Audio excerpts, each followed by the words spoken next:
So welcome to Bright Mind Gurukul. तो आज हम लोग जो टॉपिक डिस्कस करने वाले हैं वो है financial statement for non profit organisations. ये क्लास 12 के अकाउंट्स का एक चैप्टर है। तो क्लास 12 के स्टूडेंट्स प्लस जो सीए फाउंडेशन वगैरह या बीकॉम ये सब स्टूडेंट्स को बहुत फायदा होने वाला है। सो ये वाली टॉपिक जो आज हम लोग डिस्कस करने वाले हैं that is financial statements of non profit organisations. Now as the name suggest non profit organisations यानी ये इस तरह के ऑर्गेनाइजेशंस हैं जिनका एम सिर्फ प्रॉफिट अर्न करना नहीं है। ठीक है। सो ऐसे किस तरह के ऑर्गेनाइजेशंस होते हैं जो आप समझते हो कि ये नॉन प्रॉफिट ऑर्गेनाइजेशंस हैं। आप आसपास में देखोगे तो आपको समझ में आएगा, जैसे हॉस्पिटल्स हो गए या एजुकेशनल इंस्टीट्यूशंस हो गए या कुछ क्लब्स हो गए या कोई क्लब्स ही हुए जो स्पेशल पर्पस के लिए फॉर्म हुआ है।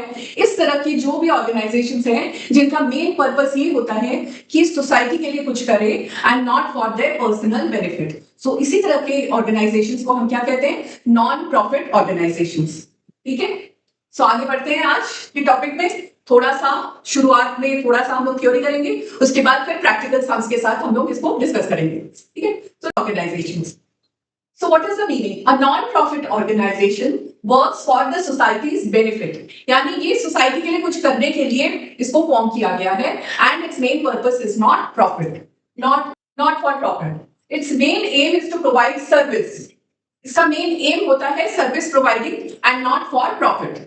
सो इस तरह के ऑर्गेनाइजेशन क्या क्या होते हैं, जैसे हॉस्पिटल्स हो गए, एजुकेशनल इंस्टीट्यूशंस हो गए या क्लब्स हो गया, टेम्पल, चर्च एक्सेट्रा। ठीक है। Accounts prepare. अब ये जो नॉन प्रॉफिट ऑर्गेनाइजेशंस होते हैं इनका फिर जो अकाउंट्स का स्ट्रक्चर होता है वो भी थोड़ा डिफरेंट होता है, क्योंकि जैसे हम लोग प्रिपेयर करते हैं हर छोटे फर्म्स का, कंपनीज का, पार्टनरशिप्स का या किसी का भी, हम लोग का जो तरीका होता है वो हमने पहले भी डिस्कस किया है। थोड़ा सा समरी में हम बता दें। पहले हम लोग बनाते हैं ट्रेडिंग अकाउंट,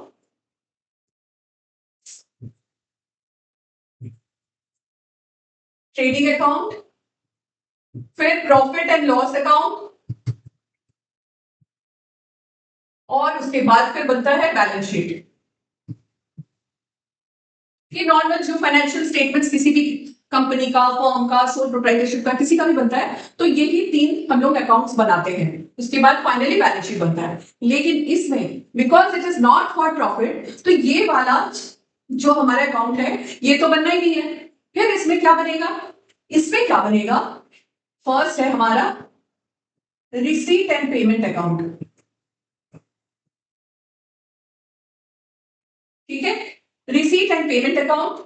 सेकेंड हो जाएगा income and expenditure account, income and expenditure account और फिर फाइनली बैलेंस शीट। ठीक है। यही चीज यहां पे बताया गया है। It's receipt and payment account, income and expenditure account and the balance sheet. Now what does the receipt and payment account depict? What does it show? It is basically the cash book जो हम बनाते हैं। हम लोगों ने standard 11 में पढ़ा था cash book and bank book. So जो डबल कॉलम कैश बुक बनता है ये रिसीट एंड पेमेंट उसी का बिल्कुल उसी तरीके से बनता है। So it shows the cash transactions और द बैंक ट्रांजैक्शंस। ठीक है। Income and expenditure account this shows your surplus या डेफिसिट। यानी हम लोग प्रॉफिट एंड लॉस अकाउंट बनाते थे, उसमें जो एक्सेस होता था उसको हम लोग नेट प्रॉफिट बोलते थे, या अगर लॉस होता था तो हम लोग कहते थे नेट लॉस। इसमें क्या हो जाएगा? आइदर इट इज सरप्लस या डेफिसिट। ठीक है। And the balance sheet shows the financial position. आ गया समझ में? Let's discuss each of the accounts। थोड़ा सा समरी इनका पढ़ लेते हैं, हमें इजी होगा इसको समझने में और इसको प्रिपेयर करने में। ठीक है। So what is the receipt and payment account? What does it actually, क्या क्या इसमें एंट्री होता है? ठीक है। It is a summary of the cash book used mainly for non-profit organization like club, society, temple. It shows the total cash received, cash paid during the period.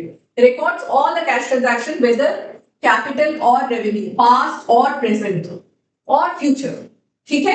इसका मतलब जो रिसीव हो रहा है, चाहे वो इस पीरियड के लिए है या प्रीवियस ईयर का कोई पैसा अभी मिल रहा है या हमें फ्यूचर का कोई चीज इन एडवांस मिल गया है, जो भी रिसीव हो रहा है वो सारी चीजों की एंट्री हम रिसीट एंड पेमेंट अकाउंट में करेंगे। ठीक है। So it is not based on accrual system, only cash basis. ठीक।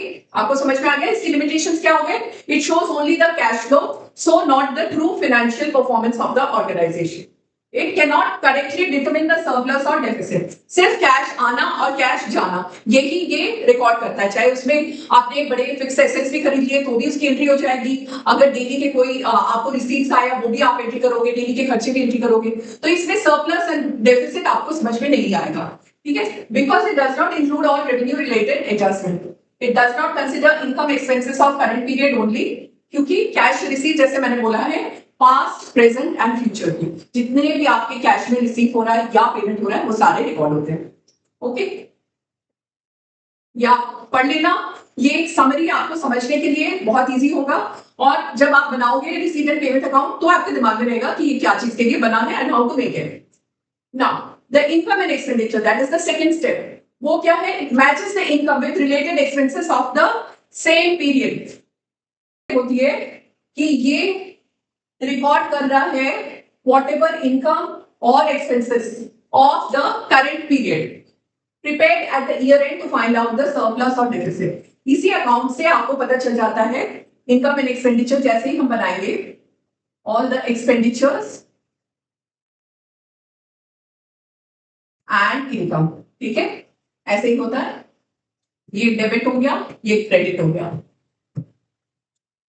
Okay, so all the incomes आपने जो जो रिसीव किया है ड्यूरिंग द ईयर आप इसमें लिखोगे, चाहे वो कैश में हो चाहे एक्रूअल बेसिस पे हो, ठीक है। और जितने भी एक्सपेंसेस आप यहाँ पे लिखोगे, अगर आपका एक्सेस हुआ तो ये आपका हो जाएगा सरप्लस, एंड अगर आपका नेगेटिव में बैलेंस आया तो ये हो जाएगा डेफिसिट, ठीक है। Surplus or deficit is added और डिडक्टेड फ्रॉम कैपिटल फंड। जो सरप्लस होगा या डेफिसिट होगा उसी को हम बैलेंस शीट में ले जाएंगे, बैलेंस शीट फिर प्रिपेयर होगा। ओके,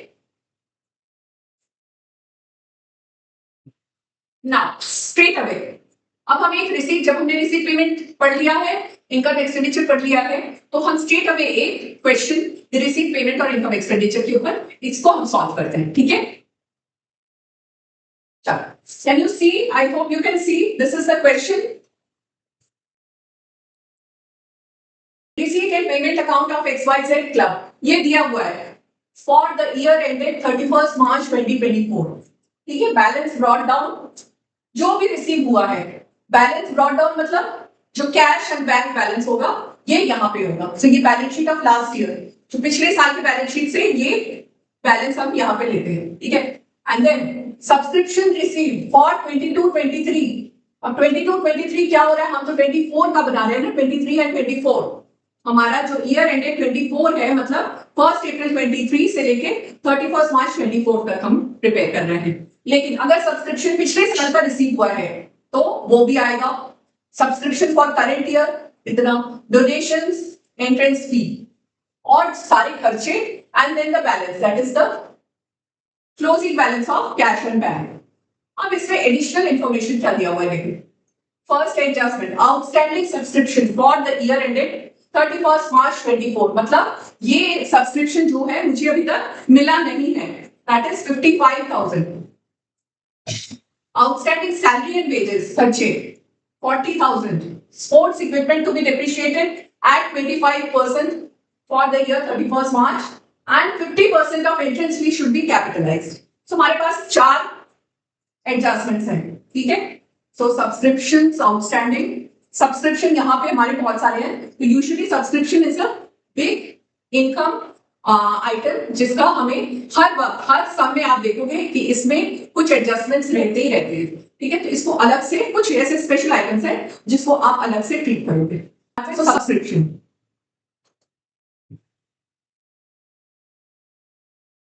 ठीक है, सब्सक्रिप्शन रिसीव जो मुझे मिला है, मिला कितना है?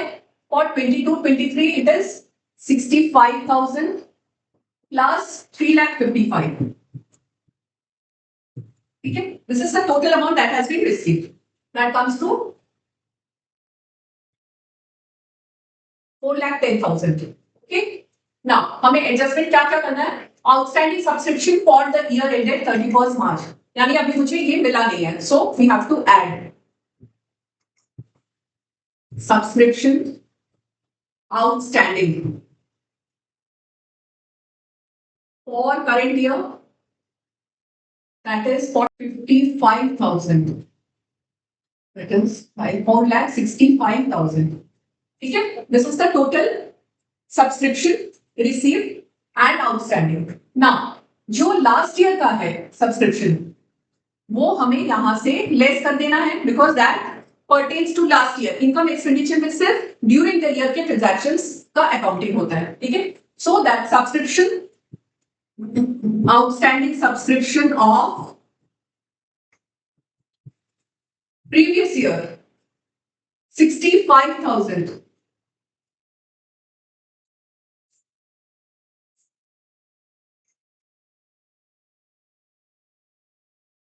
गलत हो रहा है. This is 4,20,000 and 4,75,000. This will be 4,10,000. थोड़ा सा कैलकुलेशन मिस्टेक था. Now this is the figure 4,10,000. ये आपका सब्सक्रिप्शन है जो इनकम एंड एक्सपेंडिचर अकाउंट में आपको अकाउंट करना होगा, ठीक है. Now comes the second one, outstanding salary. Salary and wages. Salaries and wages received during the year is 1,65,000. ठीक है. आउटस्टैंडिंग सैलरी मतलब सैलरी अभी हमको मिला नहीं है इस करंट ईयर का जो हमें अकाउंट करना है. So add outstanding is 40,000. So 2,05,000 will be the salary. Second वाला भी हमारा हो गया.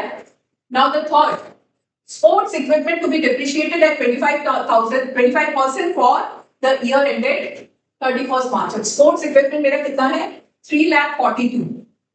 So depreciation at the rate of 25%. That will be 3,42,000 into 25%.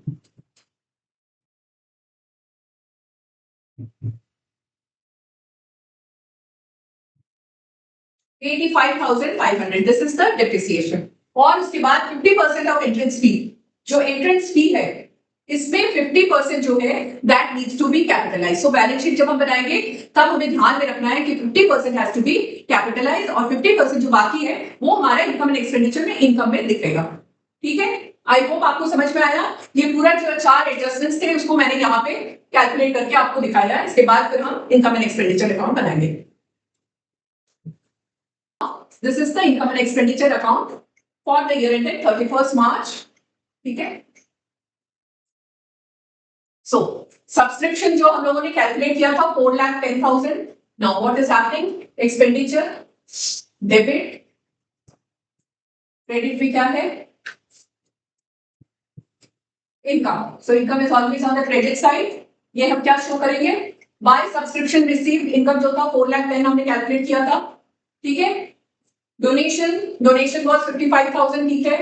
Entrance fee 85,000 था, उसमें 50% हैड टू बी कैपिटलाइज. सो 50% हम बस इनकम में शो करेंगे और जो बाकी 50% है उसको बैलेंस शीट में हम कैपिटलाइज करेंगे, ठीक है. नाउ सैलरी एंड वेजेस ये भी हम लोगों ने कैलकुलेट किया था 1,65,000 प्लस 40 इज 2,05,000.